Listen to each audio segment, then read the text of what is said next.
Essentially, we are making a massive transformation here at BodyHoliday. Huge amount of infrastructural work, first of all. A lot of the old hotel is being redone in terms of a totally new sewage system, sewage treatment plant, new electrics, new plumbing, new air conditioning systems. So a lot of the bones that the hotel works on is being completely renewed. A lot of back-of-house investment, so new kitchens, both in Tau and the main kitchen, being totally redone to international standards.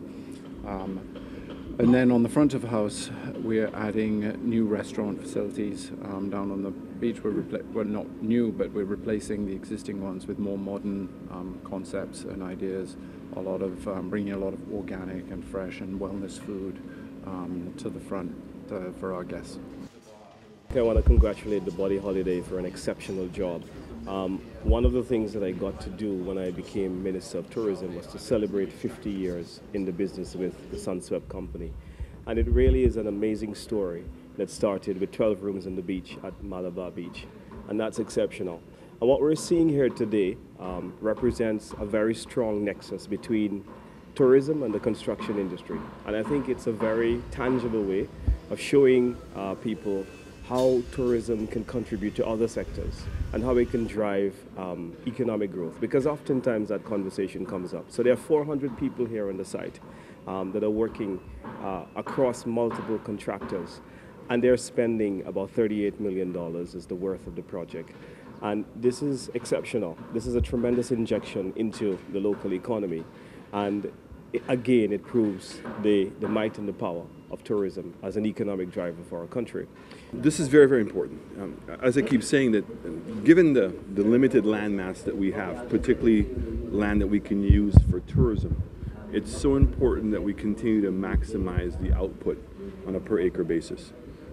And so the two ways that you can do that is by either adding more density, by adding more rooms, or by upgrading your property so that basically clients are going to pay more and you're providing more services. Those services generate more revenue, but also need additional staffing.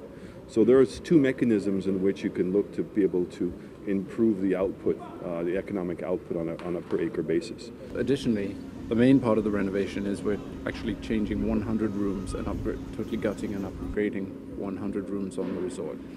BodyHoliday over the last 2 years has been voted about 4th in the world in the destination spa market in the major publications overseas in the US and the UK, and our objective is to be number 1. So this is giving us the bones and infrastructure to do that. At the end of the day, that's all great, but it's the service that counts.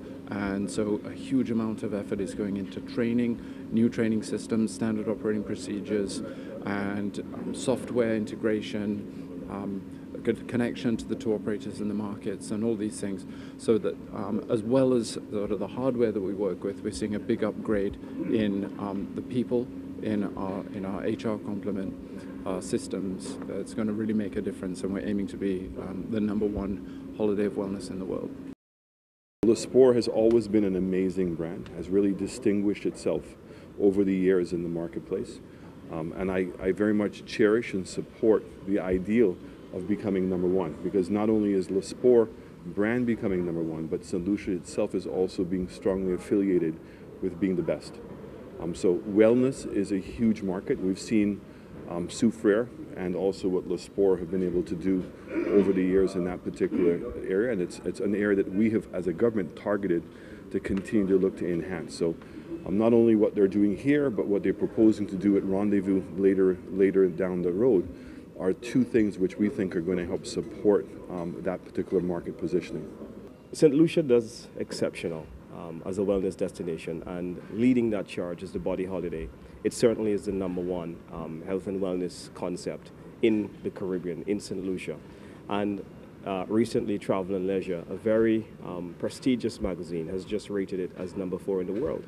And it has just been nominated as well among the top resorts in the world by another major travel agent group, and that is the Virtuoso Consortium. And that is a major accomplishment to be nominated by Virtuoso. which really is speaks of luxury and opulence and that kind of thing. So I think it is an amazing feat by a Saint Lucian homegrown company. I think all of us really have to be proud of what this company has been able to do. They employ on a full-time basis 400 Saint Lucians, so the economic contribution is significant with the 155 rooms that they operate here. In December, BodyHoliday turns 30. So we were one of the pioneers in the wellness field in the world, and so we've had 30 years of building a wellness brand. And you know that it takes a lot of time. And it's extremely competitive market at the moment. It's becoming more and more competitive. But I have to say that Saint Lucia as a destination is also supporting, because you know, the overall wellness that one experiences when it comes to Saint Lucia is a natural spirituality to the land. So you know, it kind of lends itself to a product like this. Well, look, when you're being promoted as being number one, as I said to you, LeSport benefits, but so does Saint Lucia. Because then people start thinking of Saint Lucia as a wellness destination. So automatically there's an aura that's created. So a lot of other people who may not have had the same level of facilities as at LeSport can also now hope to see that market be able to grow.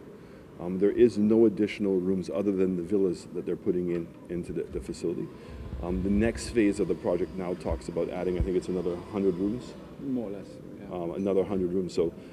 But this was necessary work in order to be able to build that foundation to be able to expand, because you cannot add an additional 100 rooms and not grow your support facilities. So it means that the restaurant and the kitchen and all those public facilities have to be larger before you can build the additional rooms. So this is a phased approach towards an increase in capacity. But right now, the initial goal is to be able to enhance the quality of services.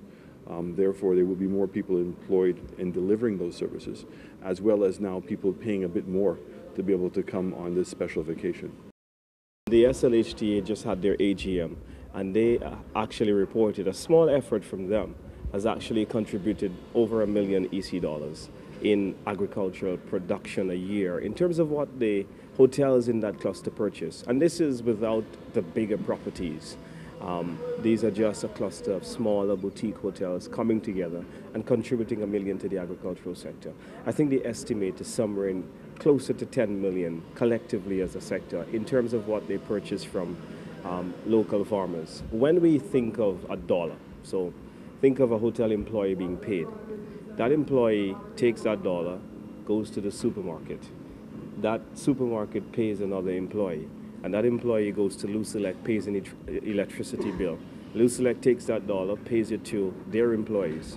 And Lucia's employees go and board a public transportation. And that bus driver takes that dollar and then goes to Wasco and pays a water bill. And then Wasco takes that dollar and then pays that same dollar to its employees. So the economic contribution of tourism is so impactful that we have not been able to measure it accurately as a country. And I think that therein, we haven't been able to properly capture the importance of tourism to the social and economic development of our country. And so it is important, as we go the next step, that we must institute what is called a tourism satellite account, so that we can properly measure the indirect and the induced contribution that tourism makes to the gross domestic product of the country.